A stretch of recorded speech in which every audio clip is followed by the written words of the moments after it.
So good morning and welcome to all my fellow nerds on this final meeting in 2021. And welcome to Pieter, our presenter, which you've seen and heard now, and I'll introduce him shortly. All the paid-up members were invited to today's meeting. I noted and recorded a few apologies and sorry that they can't make it. Now, when I put out the survey whether we should have a meeting in December or not, I really expected everyone to say no meeting in December because they've had enough of Zoom. But to my surprise, the majority of our members asked for a meeting on the 15th of December.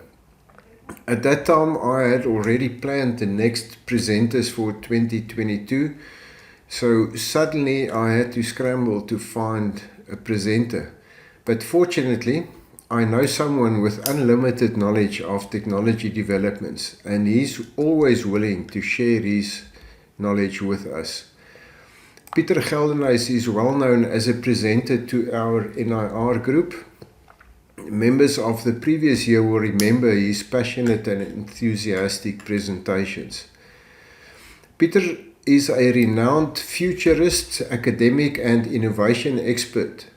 He has a degree in electronic engineering and an MBA specializing in technology strategy. Pieter is a regular guest lecturer at the London Business School. He believes the only way to effectively predict the future is to create it. Now, welcome, Pieter, and I'm going to record the meeting. Recording in progress. Over to you, Pieter. Thank you, Johan. And with this conversation, I didn't plan a structured conversation. I've got a couple of slide decks with interesting tidbits on technology and a variety of interesting things that you might find useful over the next couple of weeks. And maybe show your kids and your grandchildren when they pop around, because it's always nice to know more about technology than they do. But I'm just going to quickly give you a quick overview of a couple of interesting technologies that's coming our way. By sign of hands, do anyone know what the Microsoft HoloLens is?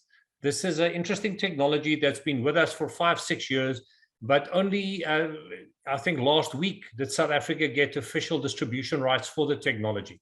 I just want to know if anyone in class knows what it is. I don't want to labor too much about it. It's a relatively old technology, but really something really cool if some of you haven't seen it before.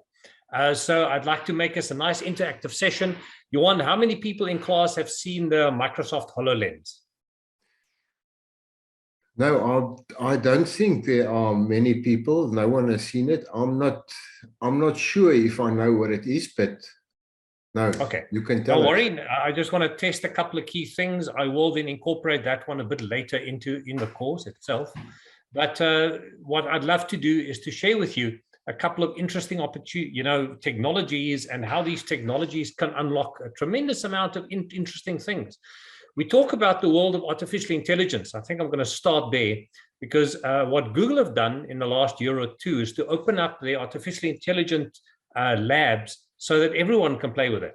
And maybe it's a very good idea to start off with artificial intelligence as an entry point into today's conversation. So when we talk about AI, I think there's a number of misnomers. What exactly is it? Where does it come from?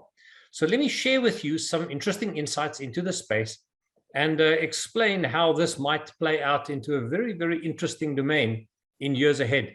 So let's get started with the presentation. I just want to make sure I've got the right one that I'm sharing. And Johan, on that side, just double check if the sound and the audio is working fine. So I hope you can see my presentation on that side, Johan. Yes, yeah, we can see it. Thank you. And 100%. Sound is also good. So what's happening with the world of AI is, in essence, using statistical methodologies in order to look at patterns that we as humans don't normally see. Our intelligence and human intelligence is really defined on pattern recognition. There is a variety of key elements that we've been using over the years in order to find patterns. And once we understand what these patterns are, we reduce the amount of complexity in our system based on the recognition of these patterns. And what artificial intelligence have been doing for years is to identify patterns, but we never really had the data to unleash it into the real world that we know today. But the fact that we had social media and the fact that everything we do is tracked, there's an Internet of Things device into every single thing that we consume, the amount of data that was at the disposal of data scientists were now so overwhelming that we could unleash a lot of the mathematical techniques that was developed over the last 100 years onto this amount of data that suddenly came into being. And out of that, a tremendous amount of new insights were born. I want to make a clear distinction between artificial intelligence and algorithms. So I think the best way for me to do so would be to explain what is artificial intelligence and how does it work. So before I get into the business models, let's cut to the chase. I think this is what I've covered last time. But when we talk about AI methodologies, there's a variety of them. The most common ones are nearest neighbors, linear analysis, decision trees, naive Bayes capabilities.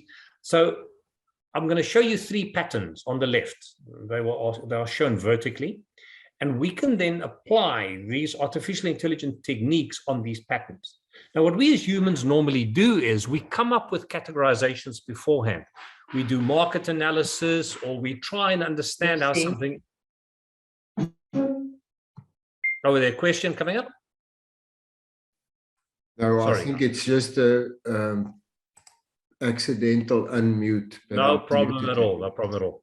So what we see in human systems is that we normally come up with categorizations on our own. We, for example, categorize homes. We categorize it based on where they are situated, the amount of bathrooms they have, the amount of living quarters they have, kitchens, or so forth, and then we categorize this based on price. But that's what we do as humans. We categorize things based on a categorization framework or a taxonomy that we used to. And what we would then do in terms of statistical analysis is take a look at the data in the environment and then map the data based on our existing categorizations. This is where artificial intelligence is different, because with AI, we do not categorize in advance. We purely give the data to the AI engine and say, go and take a look at which data points cluster the best. And then the categorizations can emerge out of the clustering. In human systems, for example, as we interact and change our behavior patterns, that means that some of our categorizations might be suboptimal. Think of the COVID-19 and how it changed the way we work. It changed travel, it changed vacations, it changed a variety of key elements. And then all the categorization frameworks might not be valid anymore because they were built in an environment where the data made sense in those categories. With AI, we can redefine the categories over and over again. Now, in the world, there are 2 ontologies we need to talk about. The one ontology, complex adaptive systems. This is where humans change and the categorizations and behavior patterns change. And then we have linear predictive systems. This is the world of physics above the Planck constant. So the world of physics above the Planck constant is very much predictable. The cause and effect relationship is predictable and it repeats. Whereas in the world of complex adaptive systems, the cause and effect relationship really repeats, and the visible elements is only, or the elements that led to that behavior is only visible in retrospect. So AI will always have a future in human systems because it keeps on adapting to the human systems as they change. But in the world of physics, once we've identified the relationships between the nodes in the network, then we can create an algorithm. And that means that we can use AI in the beginning. And once all the data has been gathered and we know what works optimally, an algorithm can be created. And that algorithm can actually be put into a small bit of computer code and downloaded onto various devices. And that's going to be part of our message today. So that in a world of complexity, you always need new categorizations, but in the world of physics, we can crystallize the key variables and relationships, and we can create an algorithm. A couple of years ago, Google... Peter, sorry to interrupt you. Yes, Jeff, you are, at any time. This is an open conversation. No, Jeff just pointed out to me that your PowerPoint is in presenter mode and not in view mode. So we see your notes and stuff. Important to change that around. Sorry to interrupt. I've got a teleprompter that I'm staring into, and for some apparent reason, it swaps it around the whole time. So my teleprompter shows me I've got full mode, whereas my screen had presenter mode. I hope this is better, Johan. Yeah, now it's fine. Thank you. All right. So what I'm going to share with you is how the artificial intelligence created algorithms. We talked about speech recognition. I've got my little Google speaker here. I can go and speak and say, hey, Google, how do I spell, hey, Google, how do I spell guacamole? Guacamole is spelled Guacamole.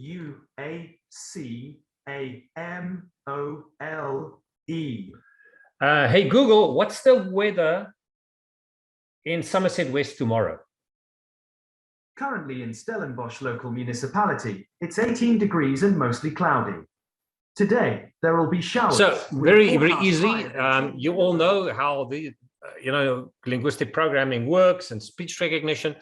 But what's interesting to note is that for the last 3 years, this doesn't use artificial intelligence anymore. It uses the algorithm that is embedded on the device. So, for example, when you talk to your phone, anyone who got an Android phone, my humble apologies if you have an Apple iPhone, because that thing is so useless, you can use it as a doorstop. Sorry, as far as AI is concerned and speech recognition, Siri is just brain dead. Because you talk to it and it says, I'm thinking, I don't exactly know what you're saying, but the Android Google Assistant is next level in terms of responsiveness, because you can simply say, play this music, play this song, do this, remind me to do that.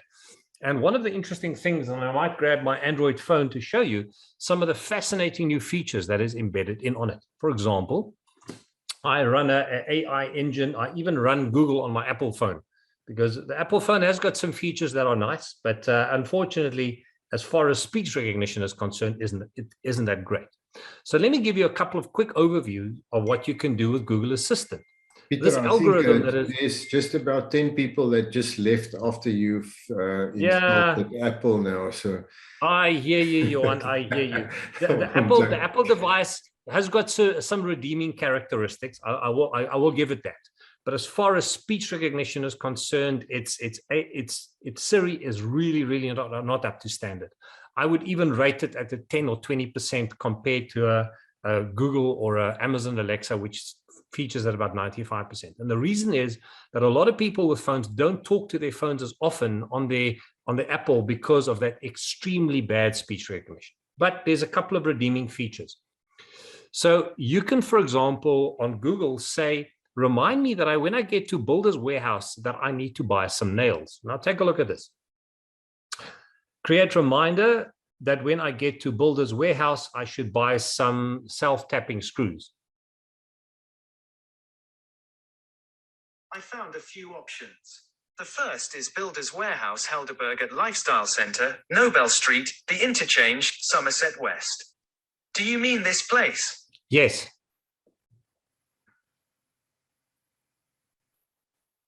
All right, I'll remind you when you get to Builder's Warehouse Helderberg at Lifestyle Centre, Nobel Street, The Interchange, Somerset West. So what's really interesting is that you can use this little, especially, I'm getting a bit older, so I keep on forgetting things, Johan. But the interesting thing is I keep on using my assistant for it. So if I put something in a drawer, I say, hey, Google, remind me that I put the screwdriver in the second drawer, or the 13 spanner. And now you're now, where the hell is it? Then you go to Google and you say, hey, Google, where did I put the 13-inch spanner? It'll tell you, oh, you put it over there. It's really that simple. So you leave voice notes to yourself. But the interesting thing is you can remind yourself to, when you get to a location, what the reminder is. So forget about time and the normal reminders about notes that you leave to yourself. You create a reminder linked to a location. I just showed you how easy it is. And once you arrive there, it'll say, hey, Peter, this is what you need to buy whenever you get to Builder's Warehouse. So I'll show you, I'll send you a screenshot. The moment I get to Builder's Warehouse here in Helderberg, it'll actually show you that there's a reminder linked to it. So please go and use it. If you've got an Apple phone, my humble apologies, you have to struggle. You're going to talk about 6 or 7 times. It'll remind you to get fish food whenever you get to the aquarium. I think that's the best it can do. But if you have a nice Android app on your Apple, now that's what'll really do the trick. So we'll leave it there, Johan. So this is where artificial intelligence plays a very interesting role, because it has now created a model so that our devices can understand us without even being connected to the internet. So the entire understanding of, similar to me using a keyboard without me being connected to the internet, I can now speak to my device. It'll fully understand me and respond even without it being connected to the internet, because an algorithm was now in a little bit of code downloaded onto the device, which enables you to understand what you are saying. There's also, for those of you that speak Afrikaans and that want to dictate a WhatsApp, for example, you can easily go and download the app called Gboard. I'll go and put that into the chat in a moment, but that's the Gboard app. Very, very nice. I'll go and find it on the net as well. And that would give you a very, very interesting ability to then dictate a text. So it's not a voice dictation where the voice note is sent, but you dictate the text and you send the text. Very easy. A lot of my work that I've done in the last 2-3 years, whenever I invigilate a assignment for students, I normally type my responses. And nowadays I just talk. So I look at the assignment, I then talk, I say, listen, on page 3, you need to do this. On page 5, that's an error. You need to focus on this. And that is my report to the students. Then at the end, with about 95% accuracy, I go through the text, I just send it to them. And that's the way in which I respond. So this makes an extremely powerful framework where you can do a lot of things.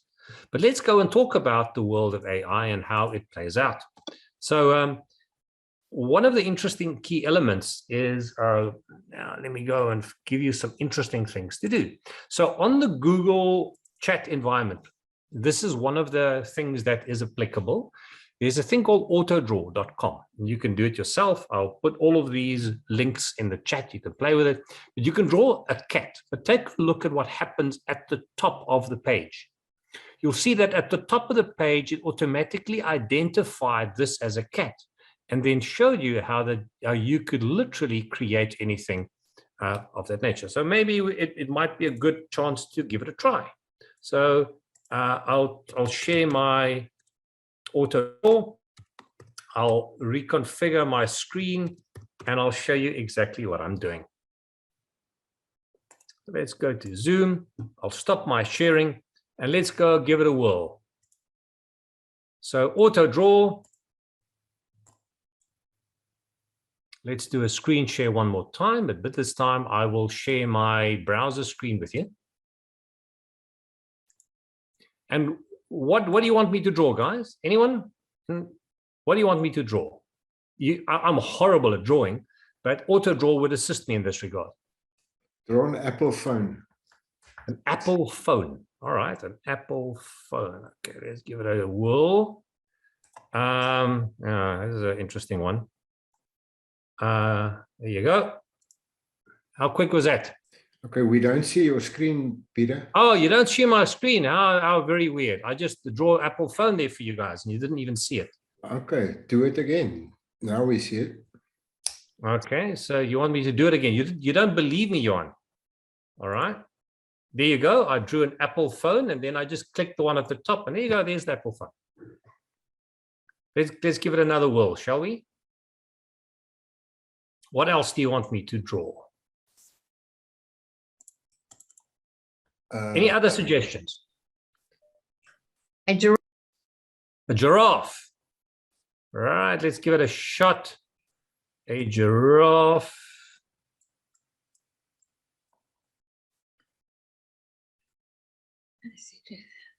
There you go. Click.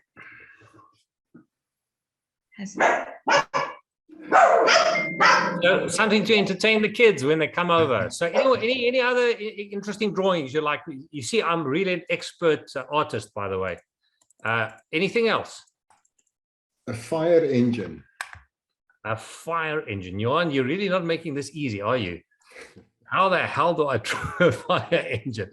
Well, let's give it a whirl. Let's give it a whirl. We'll put a little thing in here, maybe a ladder on top of it, so maybe that would define a fire engine. I don't know. Let's go and see. What is it? No, didn't do that. No. You can see I'm not really very good in that regard. Well, I've got a bus there. There's a locomotive. Anyone else has an idea how to draw a fire engine? Yeah. There you go. There you go. If that's as close as I can be, there you go. There's a fire engine, Johan. So yes, close enough. Close enough. So yeah, I do think that I might need some. I need some guidance there, Johan. But anyway, maybe that is close enough. So go and have some fun. Yes. Christmas tree, a Christmas tree. Christmas tree. I noticed that when you started drawing the fire engine, when you only had the block and the first wheel there, it already had the fire engine icon up at the top. Oh, I didn't see that. As you carried on, it changed. I didn't see that. Okay. I see that. There you go. Yeah, I exactly see what. Oh, there you go. Fire engine. Yeah. So you probably confused it with the latter part of your drawing. You are completely correct. You know how that's pretty cool. You know, to actually get that idea from what I drew over there.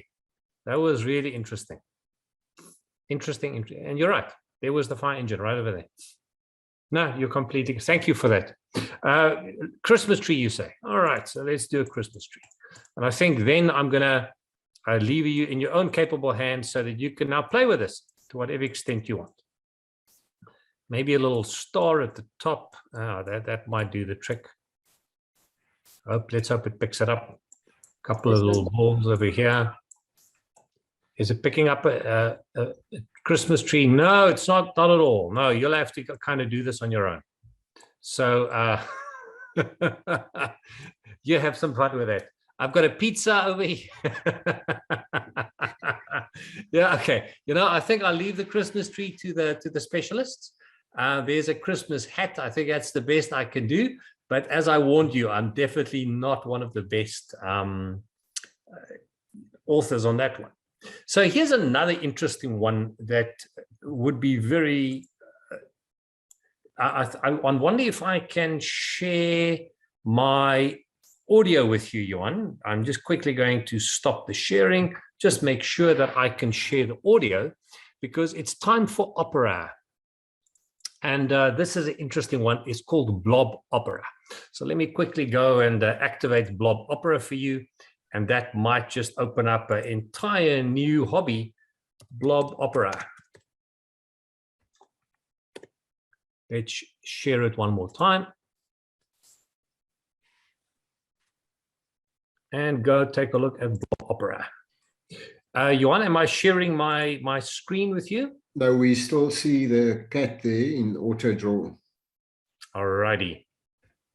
That's what happens if I share the wrong screen. Blob Opera, I share the sound, good. So this is one of the other artificial intelligence options at Google. Hopefully you'll see that, Johan. Yes, Blob Opera coming up. Yes, Blob Opera. There you go. Now, look, how's this for music education?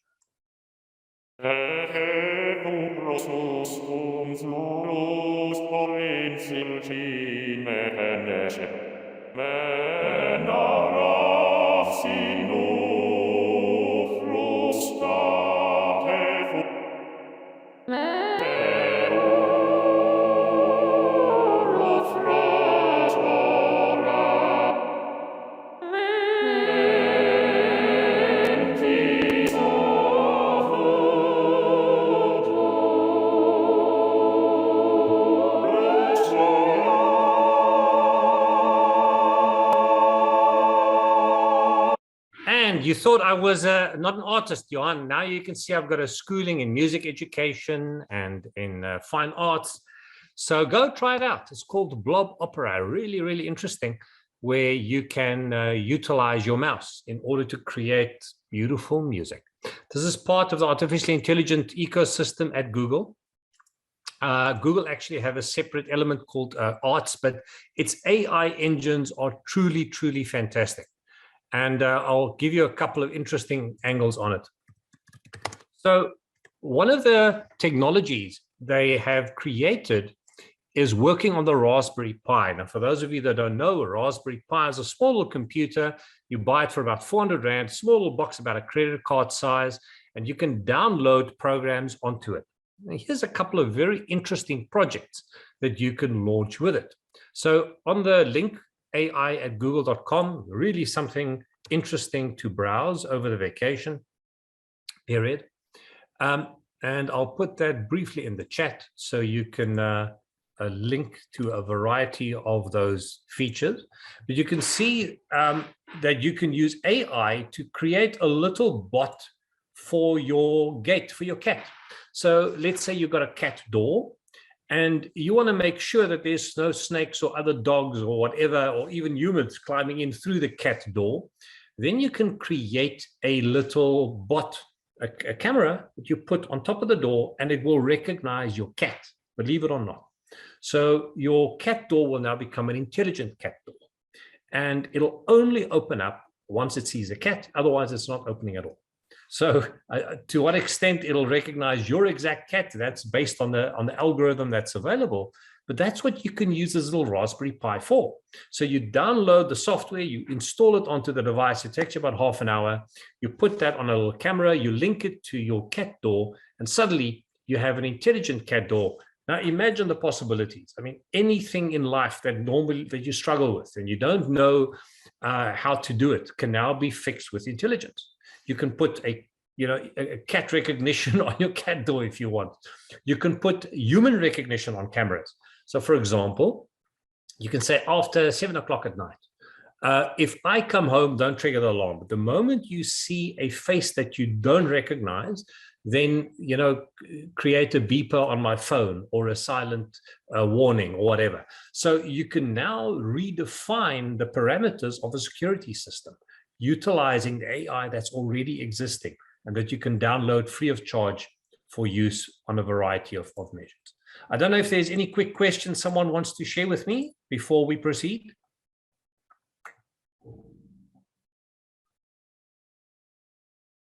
Anything interesting you want? Any questions?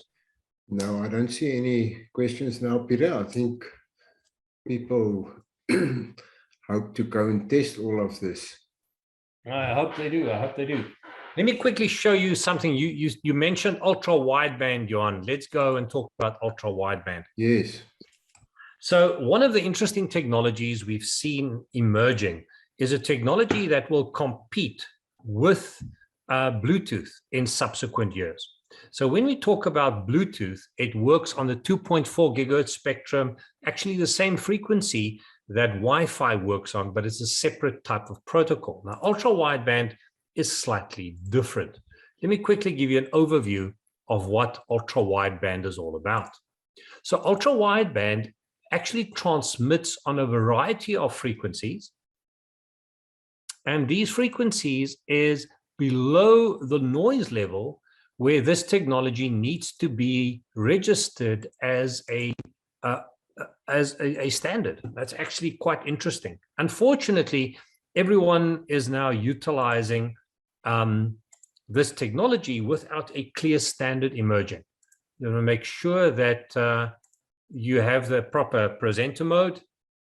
So what is happening is that companies like Samsung and Apple and so forth have now come up with their own ultra wideband standard. So if you take a look at some of the existing Bluetooth transmission, you can see they've got an emitted signal strength. And as it goes above this dotted line, you then need to apply to a variety of industry bodies, the Institute for Electrical and Electronic Engineers, the International Telecommunication Union, the World Radio Communication Conference, that you are transmitting above this noise level. Ultra wideband transmits below that noise level. So everyone is using it, but no one's actually creating a standard. And it transmits on a variety of frequencies. What makes this technology better than your Bluetooth technology is two key things. One, other than the fact it has a very long battery life, 5 years on these devices you see in front of you, it also has the ability to have direction as well as location or distance from the sensor. Let me explain what I mean with that. So on the screen, you will see how it works. So if you, for example, have a small little tag, you can put it around your dog, you can put it on your car keys. Each of my kids have got one. And I can now pick up where they are through someone else's phone. So let's, for example, say I lost my keys somewhere. The last time that I was close to my keys, it'll show me on the map to say the last time you were in proximity with your keys was at this location. You can also do a setting on your device that if you leave your keys behind, it then warns you, listen, you don't have your keys on you anymore. So anywhere where there's more than a 10-meter distance, your phone will not pick up your device. And when you get close to it, it will actually tell you where your device is. So it'll say, oh, turn left here, turn right there. Oh, you're 10 meters away. Ah, that's exactly where you left your device. And this is the beauty we had with ultra wideband technology. Let me give you a demo. So here's my car keys over here, right over here. I've got a small little Apple tag. That's one of the reasons why I went with the Apple tag. I'm going to throw it to the back. There you go. Now I'm opening up my phone and I'm saying, find this device. And now those that have the Apple iPhone, Johan, can be very proud because it actually works quite nicely. But I can now have a link. So I've got my dog, my kids, my keys, my items, my other iPads or whatever. And now I can see where is my keys. And I say, go find it. And it will then say, I'm looking for it. I'm looking for it. I'm looking for it. Oh, there you go. There you go. In this direction. No. There you go. Ah, that's where you'll find my keys. Exactly 3.1 meters away from me. So this is very, very nice. That battery will last you about 5 years. You can find anything quite easily. And you can also find out where you had it last on a map. Or alternatively, if another iPhone is close to that device, you will be able to detect it. But it goes one step further. Go and take a look at this video, because now you can utilize this, for example, in supermarkets and say, I'm looking for this product. And you can have a tag on various product shelves, 3 or 4 per shelf. But you can say, I'm looking for this specific product, and it'll guide you exactly to where that product is. So in-building navigation now becomes really, really interesting. Let me go and show you an alternative use for this technology. Let's share the sound. For those of you that do understand Mandarin, that's good. I'd like you to do the translation for those that don't understand it that well. But here goes, and this is a quick overview of an alternative way of looking at the technology. 大家好，从进入智能家居行业的第一天起，小米就从未停止过思考，未来的万物互联到底是什么？也许用意念就能指挥一切，可这离我们还是太遥远了。但今天我们再次向前迈进了一步，正式发布一指联小米 UWB 技术，它让手机和智能设备间有了空间感知能力。 就像室内 GPS， 手机指向谁就能直接操控。我拿手机指向电扇，控制卡片会自动浮现出来，点一下就能直接开电扇。我们转向电视，同样很方便，就能遥控电视。我们再指向米家床头灯，它不仅能够控制开关，还能自如地调节灯的颜色。最后。 我们听一下音乐，我还能看着歌词练歌。我们已经将一指联做到了厘米级定位，正负3度的精准度。不久之后，我们甚至连指一下都可以省略，只要把手机放进口袋，即可实现无感开锁。未来就在眼前。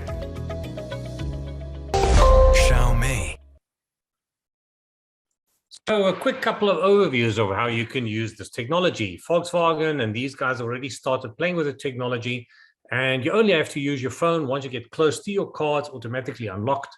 But those are some of the wonderful technologies. And the Xiaomi example, you simply point your phone to any device in the room. Oh, that's the speaker, and you can see what song is playing on the speaker, or you can control the volume.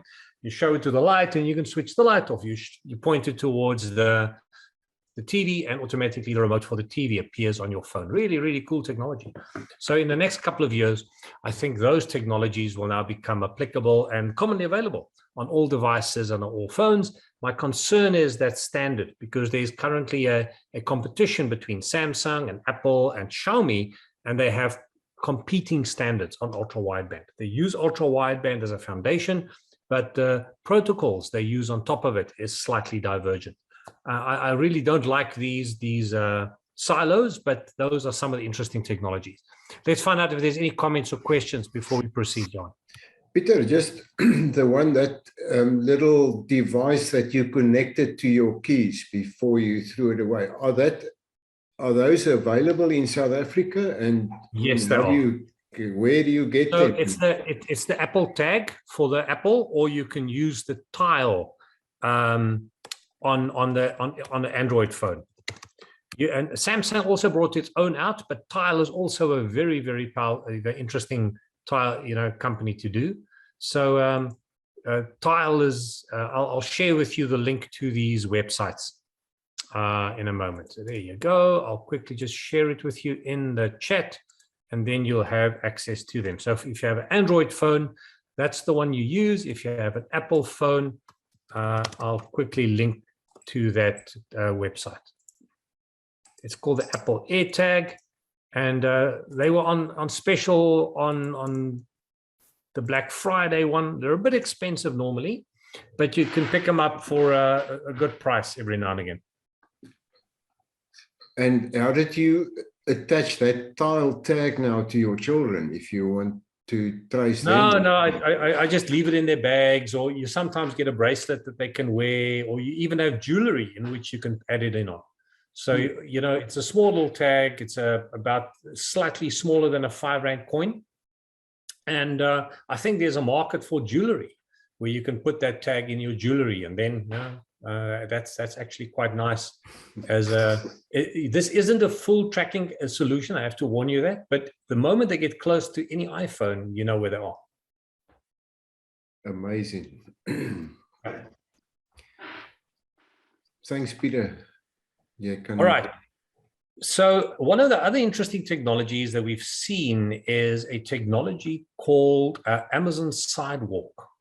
So unfortunately, we in South Africa kind of missed that revolution, where all of us have these intelligent speakers in our homes.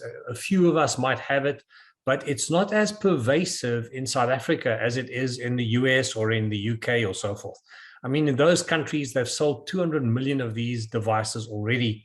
And what's interesting about the Amazon Alexa is that they've created an ecosystem called Amazon Sidewalk. So these Alexas that we use on a daily basis, for the last 5 years, we've been using these devices to speak to our homes and say, Alexa, switch on the light. Alexa, switch on the TV. Alexa, unlock the door. Or Alexa, arm the security system. Or Alexa, what's happening in my day?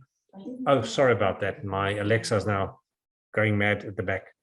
But unfortunately, in South Africa, we never started using them. What is happening abroad, however, is that all of these devices that I've just shown you, the Amazon Alexa, I hope I showed it to you. If I didn't, sorry. Did I share it with you, Johan? You did speak to Alexa earlier. Yeah. But that was the Google one. I've got a couple, So you've got Alexa, and you can, activate anything in your house with it. Or we all know that now for the last couple of years. But what happened in the last year is the Amazon Sidewalk notification. Each of these devices can speak to IoT devices 1 kilometer around the speaker. So, for example, let's say someone opens up a gate. Then Alexa will pick up that gate has now been opened and say, hey, Peter, the front gate just opened. Or you can put a tag on your dog. Now your dog wanders off, and your neighbor's Alexa picks it up. You can then find your dog via your neighbor's Alexa. So the entire neighborhood can now be connected via these type of devices. But the beauty is that around your house, not only does it control the electronic devices in your house, it can now control the battery-driven things inside your ecosystem as well. So you can have a sensor, and someone passes the sensor, you say that sensor has been triggered. And then you tell your Alexa, only arm the sensor between 7 p.m. and 5 a.m. And then you say, all right, that's it. As simple as that. That's your alarm. That's your rule that you've set up. and Alexa can then pick up any of these sensors in that environment. You can say, Alexa, go water the garden, Alexa, do whatever. And this 1 kilometer reach that this sidewalk has around each speaker, as well as the Ring cameras. So the Ring solution, which Amazon have bought, as well as the Alexa speakers, are all empowered with this technology. And it has beautiful rules that you can apply to it to suit your unique lifestyle. So this is where the technology now really, really fits in with your lifestyle and your way of doing things. And I think that's the message I want to get across today, is that over the last couple of years, we had these wonderful technologies, but they were isolated. They didn't fit in with our lifestyle 100% because they don't follow the rules that we want them to follow. Nowadays, that's possible. And you can very easily now construct an intelligent home ecosystem at a relatively low price based on these technologies and how it can unlock future endeavors. So that's a quick overview, Johan, of what is currently tickling my fancy and what I'm really interested in. Oh, Pieter, thank you very much. I mean, we can continue for hours here, and it's really interesting, and I'm sure very few of us knew anything about what you've told us. I'm sure I'll get back to you again soon for more of this. Or maybe we must make a booking once a year. You tell us what's the latest developments for that specific year, but it's fascinating. Thanks for your time. Are there any other questions now for Pieter? Anyone? No, Pieter, thank you very much. I really appreciate on the short notice and the time. I know you're very busy. Thank you for your time. At this time of the year, Johan, I'm not that busy, but I did promise everyone the Microsoft HoloLens. And if you give me 1 minute, I'll just activate 1 or 2 videos. I'll put the videos in the chat, and after this conversation I've stopped, you will be able to get a very good idea of what the HoloLens is, how it works, and what you can use it for. So there's a couple of fantastic technologies. Let me quickly share with you a couple of videos, just 1 or 2 of them, and then it'll give you a very good idea of what is happening in the world around us in this so-called 4th element. So we're entering a 4th era of computing. First, we had mainframes, then we had personal computers, then we started moving to computers that we touch. Now it's computers that we wear. And that's the 4th era of computing that we're entering into. And the HoloLens is a very, very good example of that technology. Take a look at the links that I've shared with you in the link itself, and you'll find it quite interesting to see where the world is heading. For those of you that want to get involved in the world of virtual reality and artificial intelligence, there's really, really cheap technologies available. Now, I wouldn't suggest you do the HoloLens route. They're quite expensive. They go for about $3,000 US, about 45,000 Rand. But let me just grab my one for you. The Oculus Quest is actually very, very inexpensive. They go for about $300, about 5,000 Rand. Fantastic, fantastic stuff happening here. I mean, our fellow directors, we put this on once a week, and then we sit in a boardroom and we talk to each other. I'll quickly share with you the link that you can use there. But my yoga programs are in there, my Tai Chi is in here, my exercise programs are in here. I do combat shooting in here. It's always a bit of fun, you know. If you ever want to be in the Matrix, not that I think you should go there, but nonetheless, it's a great fun to exercise rather than just sitting on a bike all day. And one of the technologies that you could activate on this device, where we meet up in boardrooms or meet up with other people, or even go look at art galleries, is a program called Spatial. So if you want to know more about the metaverse and what that is doing, fantastic technology, but unfortunately you need a handset for it. So this is a quick overview of what that metaverse looks like. So you create your own avatar by looking into your computer screen, and then you can meet up with other people, chat to them. And that's how we as directors meet on a weekly basis. We go sit around a boardroom, and that's where we go and talk. But now they've opened up new museums, they've opened up new islands, they've opened up all of this is now available in the metaverse. You simply put your helmet on and there you go. It's as easy as that in order to explore a brand new world, but also to meet up with your kids. Whenever I was traveling, I gave my kids a helmet like this, and we met up and then we played computer games or board games in VR space whenever I was away. So it's not new, it's 2-3 years old, but it's still quite cool if you haven't had exposure to it. There you go, Johan. I think that's enough from my side for today. Thank you, Pieter. Once again, I think everyone is going to rush out and see if Game has got a Oculus headset. I don't think they do. I don't think they do. But you can bring them. You can ship them in via Amazon, and you can use a forwarding agent called myus.com. So if, let's say, a few of you want to buy some of these helmets together, then you ship it to an address in the US. They put it into one big box and they ship it once off, and it's far cheaper to do it that way.